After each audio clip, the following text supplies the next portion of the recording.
এটাই সেই পরিত্যক্ত ভুতুড়ে হাসপাতাল, যেখানে কোনোদিন কোনো রোগী আসেনি কোনো ডাক্তার, হয়নি কোনো অপারেশন, যেখানে হাসপাতালের বদলে গড়ে উঠেছে নেশার আস্তানা, আর চিকিৎসার জায়গায় দখল করে নিয়েছে লতা গুল্ম আর বিষাক্ত সাপ।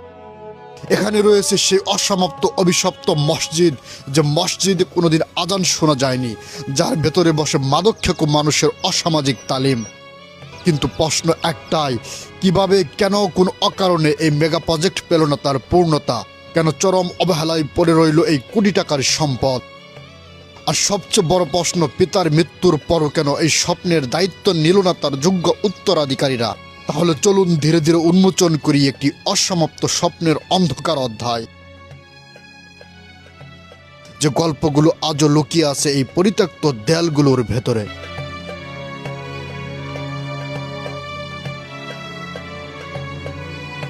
ঢাকার শেষ প্রান্তের টাঙ্গাইলের মির্জাপুর সীমান্তের কাছেই পাইকপাড়া গ্রামে নীরবে দাঁড়িয়ে আছে একটি বিশাল অসমাপ্ত স্বপ্ন, একটি মেগা প্রজেক্ট, যা অনেকের কাছে পরিচিত খোকন সাহেবের পরিত্যক্ত হাসপাতাল নামে।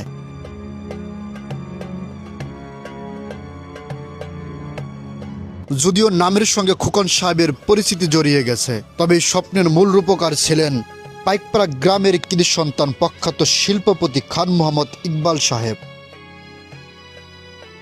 ইকবাল সাহেব ছিলেন শুধু একজন ব্যবসায়ী নন, তিনি ছিলেন একজন সফল স্বপ্নদ্রষ্টা, একজন মানুষ যিনি চেয়েছিলেন ধামরাইয়ের মানুষ যেন চিকিৎসা আর শিক্ষার জন্য দূর দূরান্তে ছুটে না বেড়ায়।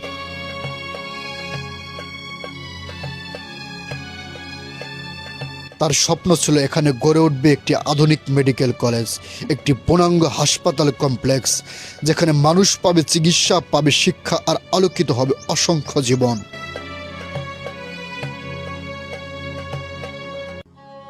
কিন্তু নিয়তির নির্মমতায় কাজ যখন প্রায় 70% সম্পন্ন, ঠিক তখনই ইকবাল সাহেবের মৃত্যু এই বিশাল স্বপ্নকে থামিয়ে দেয়।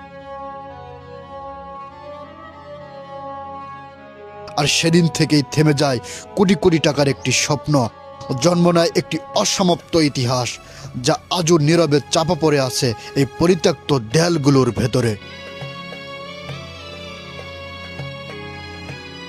উন্নয়ন থেকে যখন ঢাকার ধামরাই উপজেলা কয়েক হাজার মাইল পেছিয়ে আছে, ঠিক তখনই এরকম একটা বিশাল মেগা প্রজেক্ট যখন ভুতুড়ে বাড়ি হয়ে যায়, তখন হতাশা ছাড়া আর কিছুই থাকে না।